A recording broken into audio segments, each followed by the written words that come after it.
Hi, I'm Paul Rushworth-Brown, host of History Bards, Down Under Interviews, and Meet the Author in the US. And I'm here with a very interesting author who's written a fantastic book called The Valet's Witness, Rohn Hein. Ron, welcome to the show.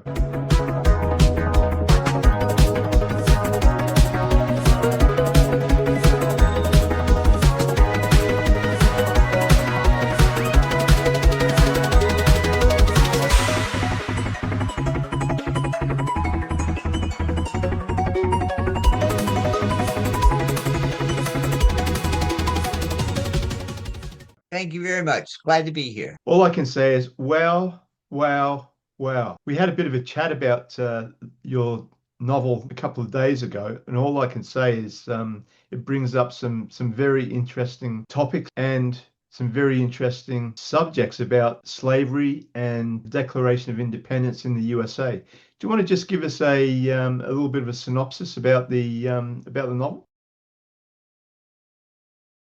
Well, the book is about the Declaration of Independence and how it came to be as it is.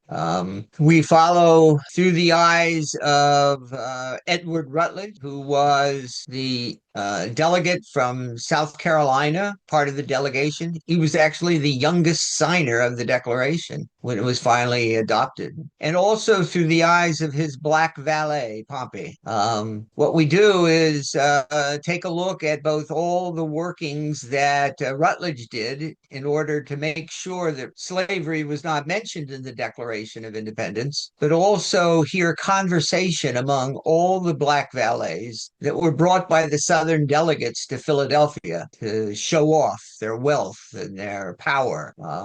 What happens is that the black valets have their own opinion about what they think is going on in Independence Hall. And needless to say, it's a whole lot different than what the Patriots did. History remembers the names of the powerful, the men who stood in candlelit rooms and shaped the future of a nation. But beyond those doors stood others, watching, listening, carrying truths history rarely recorded. In colonial Charleston, wealth and influence flourished beside slavery. The language of liberty filled the air, while countless lives remained unseen. The Valet's Witness explores the American founding era through the eyes of Pompey, a black valet who observed the conversations, contradictions, and silences surrounding the birth of a nation. This is not simply a story about politics. It is a story about power, memory, and the people history left standing in the shadows. In this conversation, author Rohn Hein reflects on Edward Rutledge, South Carolina society, and the uneasy tension between freedom and slavery during America's earliest years. Some stories refuse to stay buried, and some witnesses were never truly silent.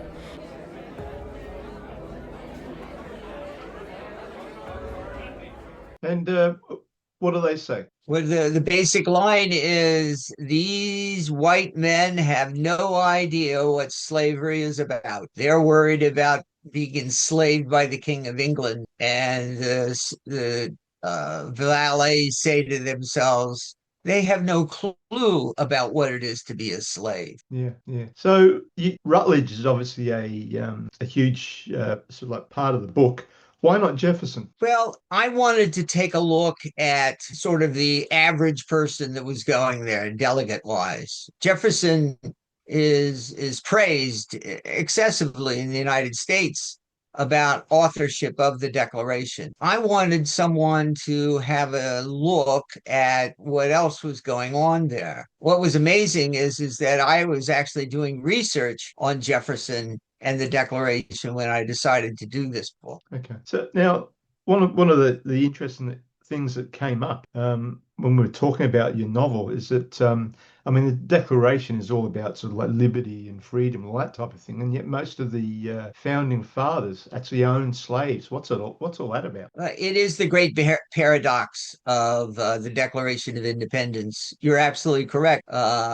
almost every delegate had some kind of stake in the slavery business that was going on in the United States. Almost a majority of them currently owned slaves themselves. And, it's difficult for, I think, people in present day understand how pervasive this slave program was going on throughout the United States at the time. Yeah. Do you think your novel asks some dangerous questions that people might, especially Americans, might find confronting? Oh, well, the very fact that these delegates brought slaves to Philadelphia, you do not see that information in the history book. I mean, if you just start with that fact to begin with, you got to scratch your head and go, what else was going on there in Philadelphia?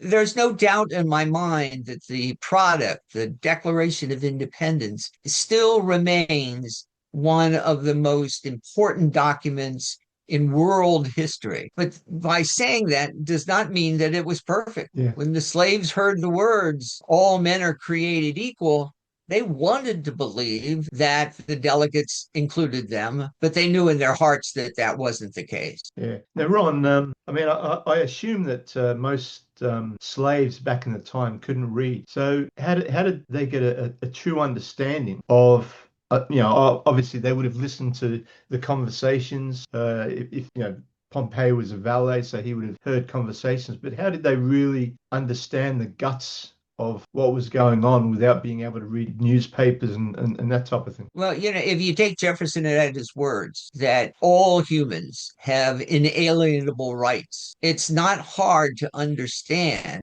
how the slaves understood this language that was being, bandied about. Sure, you're absolutely correct. It was illegal to educate slaves in many colonies. And so, it wasn't that they read the documents. They heard the word. They heard the conversations over table conversation at the dinner table. They were in the committee room sometimes when they were discussing this. They were at the City Tavern, a very famous place where delegates met after the fact. Business was transacted there also. The presence of those black valets was everywhere. And when they got together, they compared notes. They talked about it. And they understood what freedom and liberty really was. In 1937, life offered little mercy, and for Vesta Blahnik, each day felt like one more step toward losing everything she had ever known. On a struggling Minnesota farm, she worked from dawn until long after dark, holding together a home her father had already decided to leave behind. When he sold the farm without a word, Vesta was left with no money, no security, and nowhere to go. Her only lifeline came in the form of letters, promises of stability from a man she had never met. Desperate, she put her future in the hands of strangers, hoping the truth would be kinder than the world she was running from. But in North Carolina, Gordon Crenshaw faced a darkness of his own. A widower consumed by grief, confined to a state hospital and forgotten by the family who sent those letters in his name. When Vesta arrived, the promises collapsed. Two strangers, both abandoned in different ways, forced together by desperation, circumstance, and the simple need to survive. Now they must find a way to build a life from whatever pieces the world has left for them.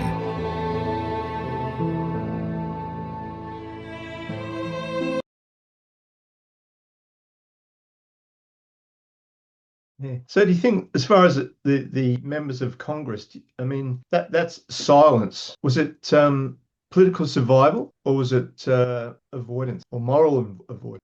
I think it was expedience. They knew that there was a contradiction between their words and their actions. As we mentioned earlier, many of these people owned slaves, but their main goal was to become independent from the king. And as Rutledge kept saying to many of the delegates as he had conversations about the process that was going on, we don't have enough time and energy and resources to take a look and solve the slavery problem here. In fact, I don't even think it's a problem, he says. But everyone knew that was like the third rail of political conversation. You just didn't bring the topic up because there was no easy answer. Okay, so in the novel, you try to sort of like move away from that myth, that romanticized version of the American founding. Is Were you trying to do that? Oh, absolutely. There's a saying that goes around. Everybody thinks that Benjamin Franklin or Thomas Jefferson said it, but it's highly controversial that the victors write history, and that's what we see. Particularly what's going on in the present day society here in America about the elimination of DEI, diversity, education, inclusion. They don't even want to have that conversation. They want to deny that there's even a need for having those conversations. I think my role as an author is the responsibility is to lift up those thoughts, take a look at the full picture, not just what the main players want us to see. Yeah, I was doing my research, and I noticed a photo of you on the web standing in front of a poster saying Black Lives Matter. Are you aware of the photo? Absolutely. Ever And, since the George Floyd murder that took place in 2020, the movement of Black Lives Matter got center stage.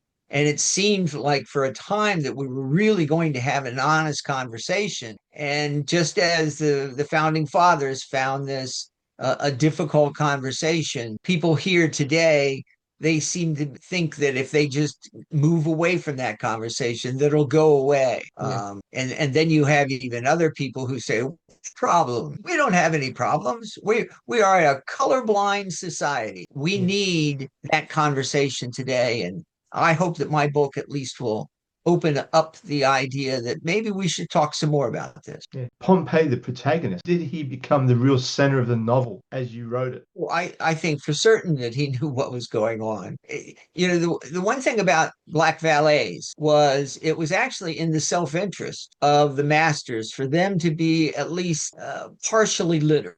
How do you write, being an American white man, how do you write a character like Pompey who's carrying that level of tension? Well, it truly is difficult for a white male, someone who's moderately successful, to get into the shoes, under the skin of people who are enslaved. No doubt in my mind. I've been very fortunate in that there are a number of my good friends who keep me honest about what that's like.